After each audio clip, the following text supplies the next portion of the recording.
My name is Sarah Mitchell. I've always been the dependable one in my family. The one who gets the call when someone needs help. The one who always steps in, no matter what. It's been that way for as long as I can remember. Maybe it's because I grew up in a house where everything was about family. We didn't have much in our small Chicago suburb, just enough to keep the lights on and food on the table. But we had each other. My parents worked hard, mom juggling 2 waitressing jobs, dad spending long days at the construction site. And then there was me, the youngest of 4 kids, always trying to make peace in a house that was as loud and chaotic as it was full of love. I learned early on how to fix things. Whether it was helping my brothers with their homework or listening to my sister Rachel complain about another failed relationship, I was the one they turned to. I didn't mind. In fact, I liked it. I liked being the one people could depend on, the one who could make things better. When I got older, I carried that with me. I went to college, became a high school guidance counselor, and spent my days listening to teenagers' problems and helping them figure out their way forward. I loved it. I thought I was good at it. I thought that helping people was my purpose. Then Rachel lost her husband. Tommy was just 12 at the time, a little boy who suddenly had to grow up way too fast. And Rachel, well, she was doing her best, but losing Mark broke her. She needed someone to step in, and so did Tommy. So I did. I didn't even think twice about it. He needed stability, and I could give it to him. At first, it was small things, picking him up from soccer practice, helping him with his homework, making sure he had what he needed when Rachel couldn't. But over time, it became more. I was at every game, every school play, every parent-teacher conference. I was the one he called when he was upset, the one he trusted when he needed to talk.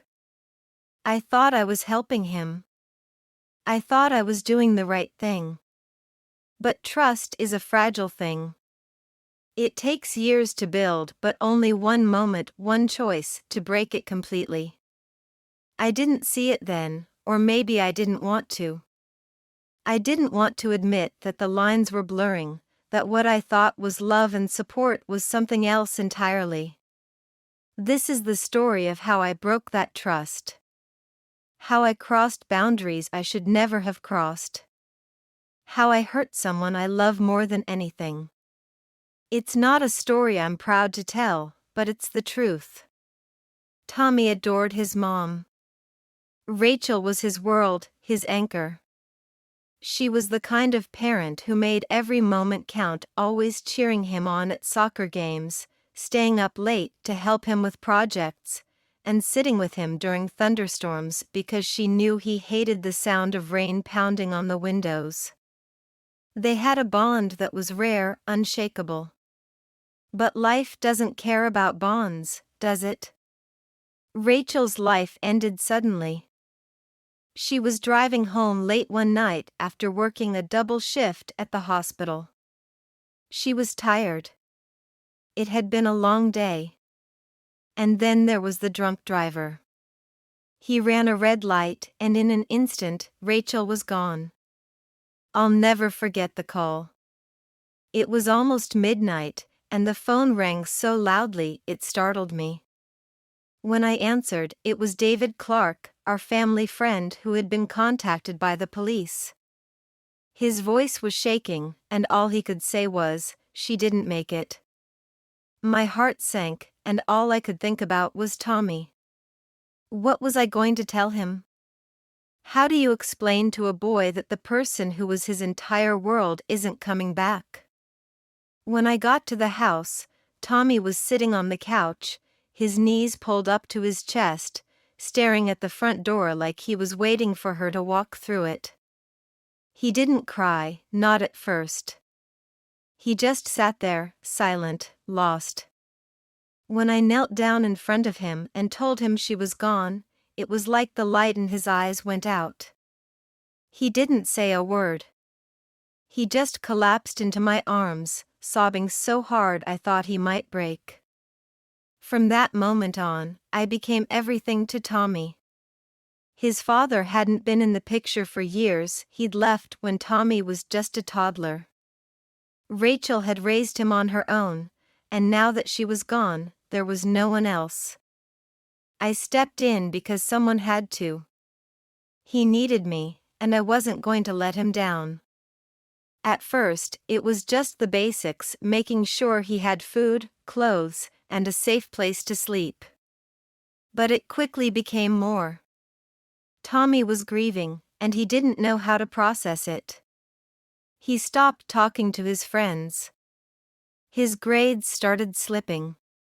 He became a shadow of the boy he used to be. He was angry, too angry at the world, angry at the driver who took his mom, and maybe even angry at her for leaving him, just like his dad. One night, about 6 months after Rachel's death, he finally broke his silence. I was helping him with his math homework, and out of nowhere, he said, "It's not fair. She was all I had." His voice cracked, and he looked at me with tears in his eyes. Why did she have to leave? What did I do wrong? Hearing those words broke me. I wanted to tell him it wasn't his fault, that sometimes the world is just cruel. But I knew those words wouldn't be enough. So I did the only thing I could. I wrapped my arms around him and said, "I'm here, Tommy. You're not alone. I'm here." From that day forward, I did everything I could to fill the void Rachel had left behind. I went to every soccer game, helped him with every school project, and made sure he knew he was loved. But I wasn't Rachel. No matter how hard I tried, I couldn't be her. And maybe that's where the cracks started. Tommy leaned on me for everything. He called me for every little thing, from choosing what to wear for picture day to asking for help with problems at school. He even started skipping outings with his friends just to spend more time with me. Why? "Oh, you're the only person I can talk to, Aunt Sarah," he said to me once, his voice heavy with gratitude and sadness. "You actually listen."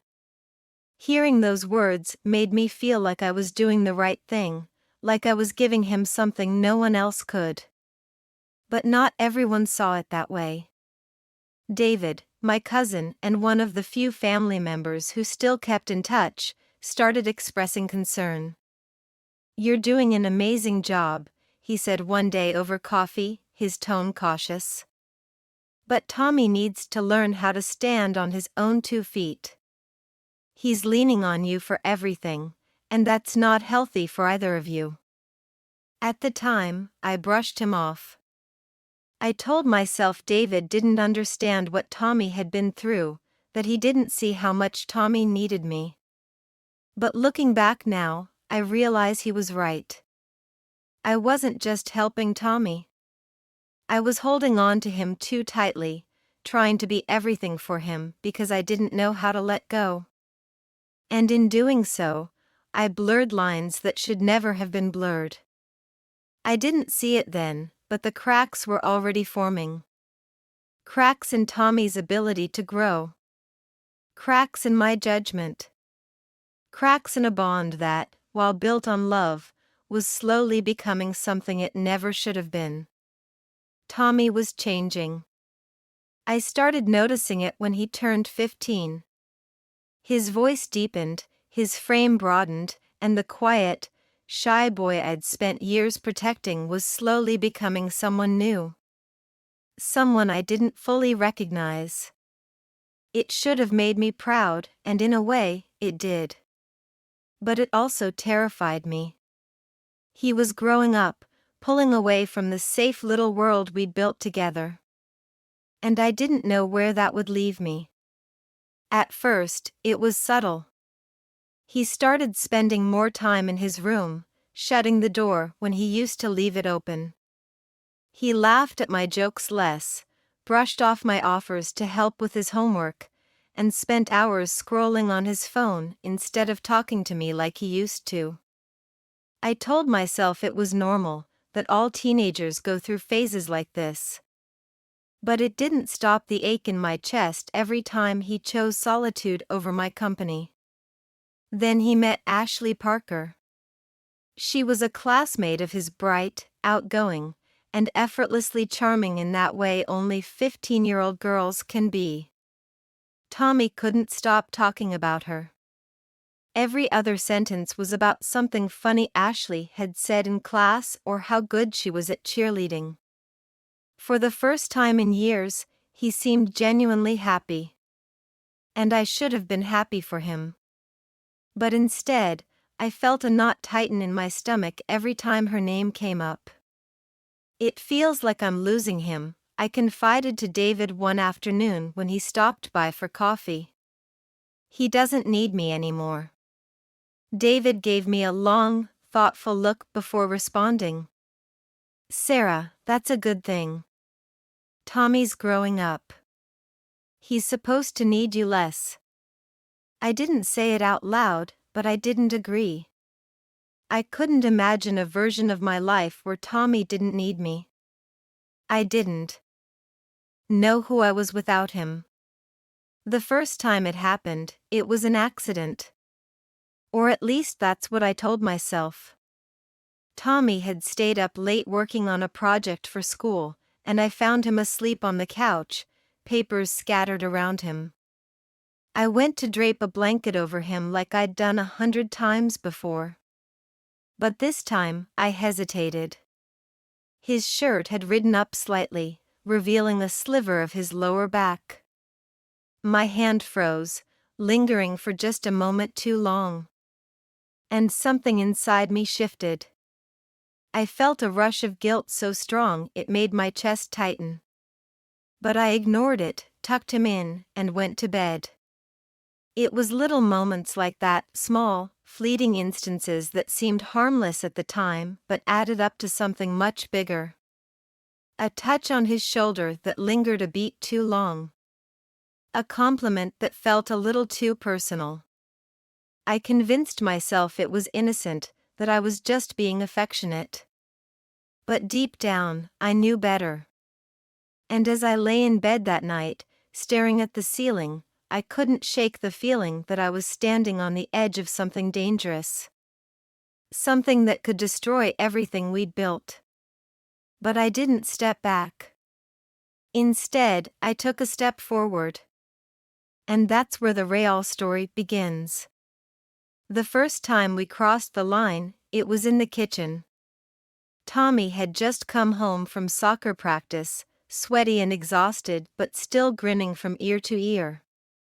He was talking about how Ashley had watched him score the winning goal. His excitement filled the room, and I couldn't stop staring at him.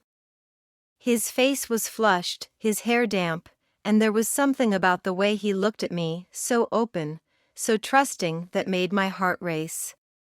I don't know what came over me. One minute we were laughing, and the next I was leaning in. I kissed him. It was quick, barely more than a brush of my lips against his. But it was enough. He froze, his eyes wide with shock. For a moment, I thought he was going to pull away. But he didn't. Instead, he moved closer, his eyes locked with mine. "What are we doing?" he whispered. Before I could answer, he kissed me back. Everything after that became a blur of touches and whispered words. Things we could never take back. Things that would haunt us both. The next morning, I woke up feeling sick to my stomach. What had I done? How could I have let this happen? But when Tommy came down for breakfast, acting like nothing had changed, I let myself believe it was okay. That we could handle this. That it wasn't wrong if no one knew. We fell into a dangerous pattern. During the day, everything was normal. I was still his Aunt Sarah, the one who went to his soccer games and helped with his homework. But at night, behind closed doors, we became something else. Something twisted. Something wrong. I told myself I wasn't hurting him. That he wanted this too. That it was different because we loved each other. But love isn't supposed to feel like this. Love. Isn't supposed to come with secrets and shame. Mike Blackwell was the first to notice something was off. He was Tommy's best friend since middle school, the kind of kid who was wise beyond his years. I'd always liked Mike. He made Tommy laugh, got him out of the house, reminded him what it was like to be a normal teenager. But lately, Tommy had been spending less time with him. Less time with everyone. One afternoon, I overheard them talking in Tommy's room. I hadn't meant to eavesdrop, but their voices carried through the thin walls. "You've been different lately," Mike said. "What's going on with you?" "Nothing," Tommy replied, but his voice was tight. "Everything's fine." "Is it?" Mike pressed. "Because you barely hang out anymore. You've been ditching Ashley. And whenever I come over, it's like, I don't know, man. Something's not right." There was a long pause. "I can't talk about it," Tommy finally said. His voice cracked slightly. "I just can't. You know you can tell me anything, right?" Mike said. "Whatever it is, I'm here for you." I walked away before I could hear Tommy's response. But Mike's words stayed with me. Something's not right. He was right, of course. Nothing about this was right. But I didn't know how to stop. I didn't know how to go back to being just his aunt. I didn't know how to let him go. The breaking point came on a Tuesday. Tommy had been distant all week, spending more time at Mike's house, making excuses not to be alone with me. I was getting desperate, clingy. I hated myself for it, but I couldn't help it. That evening, I found him packing a bag. "Where are you going?" I asked, trying to keep my voice steady. "Mike's," he said, not looking at me. "His parents said I could stay for a while." "For how long?" "I don't know." He finally met my eyes. "I can't do this anymore, Sarah." The use of my first name hit me like a slap. "Tommy, please dash." "No," he cut me off. This isn't normal. What we're doing. It's not right." "I know you're confused, Dash." "I'm not confused." His voice rose, and I flinched. "I'm sick. I feel sick all the time. I can't sleep. I can't focus at school. I can't look at Ashley without feeling guilty, and I don't even know why because we're not even dating, but it still feels like I'm cheating on her somehow." He ran his hands through his hair, a gesture so like his mother it made my chest ache. "And the worst part is, I don't even know if I wanted any of this. Or if I just didn't want to lose you too." The words hung in the air between us, heavy with truth. I felt like I couldn't breathe. "You're not losing me," I whispered. "I'm here for you. I've always been here for you." He shook his head, tears in his eyes. "No. You're here for yourself. You needed someone to need you, and I was just convenient." Each word was like a knife to my heart. Because he was right. God help me, he was right. I told me. "Coo," he said quietly. Not everything, but enough. His parents are helping me find a therapist. I felt the room spinning. Tommy, please. We can figure this out. We can dash. Stop, he said. His voice was tired, defeated. Just stop. I'm leaving. Don't try to stop me. He picked up his bag and walked past me. I wanted to grab him, to make him stay, to explain. But what could I say? How could I possibly justify what I'd done? So I stood there, frozen, as he walked down the stairs. I heard the front door open. Close. And then he was gone. The silence that followed was deafening. I slid down the wall, my legs unable to hold me anymore. What had I done? How had I let things get this far? I'd taken a grieving boy's trust and twisted it into something unrecognizable. I'd convinced myself it was love when it was really just my own desperate need to be needed. And now he was gone. They say rock bottom has a basement. I found mine that night, sitting on Tommy's bedroom floor, surrounded by the remnants of our shared life. Soccer trophies on the shelf. Family photos on the wall. All the normal things that had become a facade for something so deeply wrong. I needed help. Professional help.